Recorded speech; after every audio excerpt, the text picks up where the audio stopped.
एक समय की बात है। एक गांव में राहुल अपने माता पिता के साथ रहता था। राहुल के गांव के पास सेब का एक बहुत बड़ा पेड़ था। राहुल अक्सर उस पेड़ के पास खेलने के लिए आता था। वह पेड़ के किनारे खेलता और उसकी छाया में आराम करता, और कई बार भूख लगने पर वह उस पेड़ से सेब तोड़कर भी खाता था। राहुल को अपने आसपास खेलता खुश होता देख सेब का पेड़ भी खुश हो जाता था। एक दिन जब राहुल सेब के पेड़ के पास पहुंचा तो वो बहुत ही उदास लग रहा था। सेब के पेड़ ने राहुल के उदास चेहरे को देखा तो वो आश्चर्यचकित रह गया और राहुल से बोला, क्या हुआ बेटा? आओ आओ और मेरे साथ खेलो। यह सुनकर राहुल पेड़ पर चिल्लाते हुए बोला, नहीं, अब मैं पेड़ के आसपास खेलने वाला छोटा बच्चा नहीं हूँ। अब मुझे खेलने के लिए अलग अलग तरह के खिलौनों की ज़रूरत है और उन्हें खरीदने के लिए मुझे ढेर सारे पैसे चाहिए। माफ़ करना बेटा, मेरे पास तुम्हें देने के लिए पैसे तो नहीं हैं, लेकिन अगर तुम चाहो तो मेरे सारे सेब तोड़कर उन्हें बेच सकते हो। इससे तुम्हें अपनी पसंद के खिलौने खरीदने के लिए अच्छे खासे पैसे मिल जाएंगे। राहुल ने सारे सेब तोड़ लिए और खुशी खुशी चला गया। उसने सेब बेचे और पैसे कमाकर अपनी पसंद के खिलौने खरीदे। समय निकलता गया, वसंत ऋतु भी निकल गई और पतझड़ आ गया, लेकिन राहुल वापस सेब के पेड़ के पास नहीं लौटा। कुछ सालों बाद एक सुबह पेड़ ने राहुल को अपने पास खड़ा देखा। वह छोटा सा राहुल अब एक बड़ा आदमी बन गया था।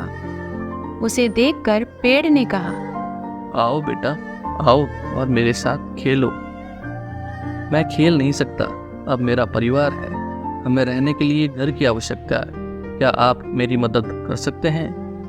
माफ़ करना बेटा, मेरे पास कोई घर तो नहीं है, लेकिन अगर तुम चाहो तो अपना घर बनाने के लिए मेरी शाखाएं काट सकते हो और इसे अपने घर बनाने में इस्तेमाल कर सकते हो।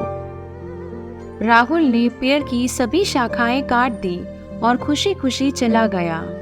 पेड़ अपने दोस्त को फिर से मुस्कुराते हुए देखकर खुश हुआ। कुछ साल बाद फिर राहुल सेब के पेड़ के पास लौटा।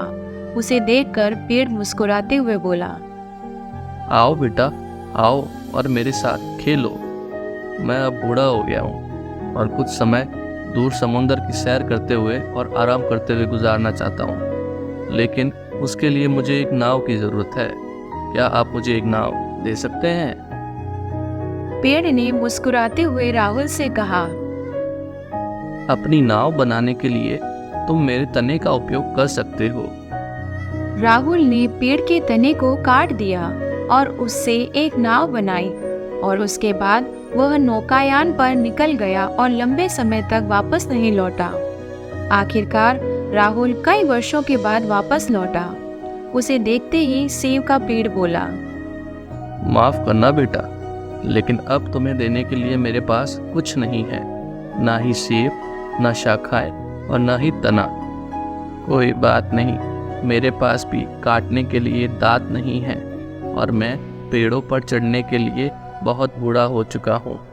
मुझे बस आराम करने के लिए एक जगह चाहिए।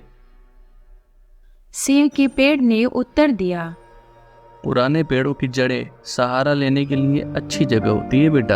आओ और मेरे साथ बैठो और यहीं बैठ के आराम करो। राहुल पेड़ के पास बैठ गया। यह देखकर सेब का पेड़ खुश हुआ और आंसुओं के साथ मुस्कुराया। यह हर इंसान की कहानी है। पेड़ हमारे माता पिता के समान है।